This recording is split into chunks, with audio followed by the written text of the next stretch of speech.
What's happening, fam? L.A.R movement still moving. Subscribe or die trying. You see the thumbnail. Class issues versus class issues. So you have people who might have an issue with you because y'all are from two different classes, right? And then you might have an issue with a person because you're not classy. And sometimes these things, interact where you can be of the same class but of two different classes. Excuse me. So the first one, when people have class issues, it's kind of deemed as a thing because your class designates, quote unquote, your success in American society. Only problem is there's only, lower, middle, upper. There's only three classes. So if you're a person who went from lower class to middle class, you're winning. If you're a person who went from middle class to upper class, you're winning. But what if you're a person who stayed in the same class? I mean, unless you was born in the upper class and you stayed in the upper class, I guess that's the only exception to the rule. But for the people who are born in a certain class, the issue is you're not of this class. You know what I'm saying? Like you don't come from this environment, and this is what I'm accustomed to. This is what I'm used to. But the thing about that is, you might be accustomed to that class because you were born into it, so you have nothing to do with it. When you become an adult, did that help you in any way? And a lot of times, more times than not, you find out that people born to the middle class and upper class usually take a step down and not a step up.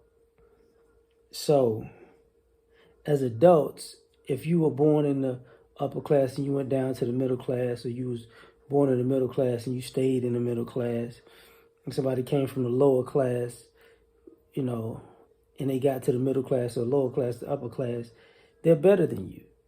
And, you're going to have some jealousy, some animosity towards that. The other thing is the class issue as far as, how you conduct yourself. Okay, maybe I can't compete with you as far as success in your rise in society, but I can compete with you on how to conduct yourself in society. And that's where you get this issue where people are like, listen, we're not in the same league because I'm of this class. I'm a classy person. You're a classless person.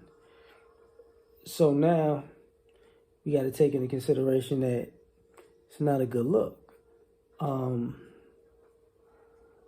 So now I'm like, okay. So now your issue is, you don't dress properly for this event. You don't eat properly. Your etiquette is classless and not classy. Your grammar, your diction, how you pronounce your words or enunciation, however you want to call it. Now this becomes a class issue, and you'll never ever fit in because you're not of this caliber of class. And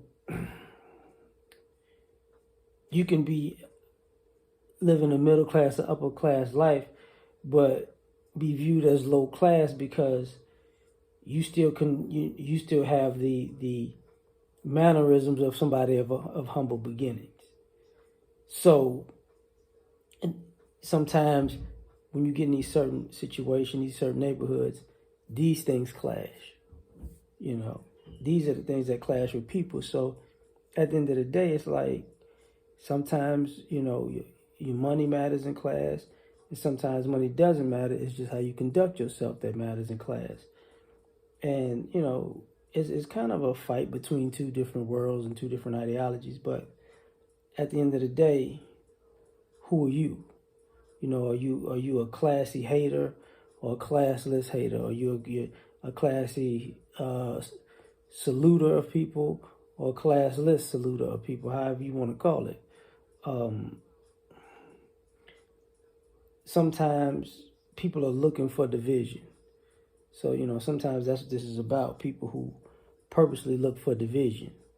So sometimes the dividing line makes you either feel better about yourself or it might make you feel worse about yourself. It just depends, because people are funny and fickle like that. You never really know until you wind up hitting a situation where it all comes to a head.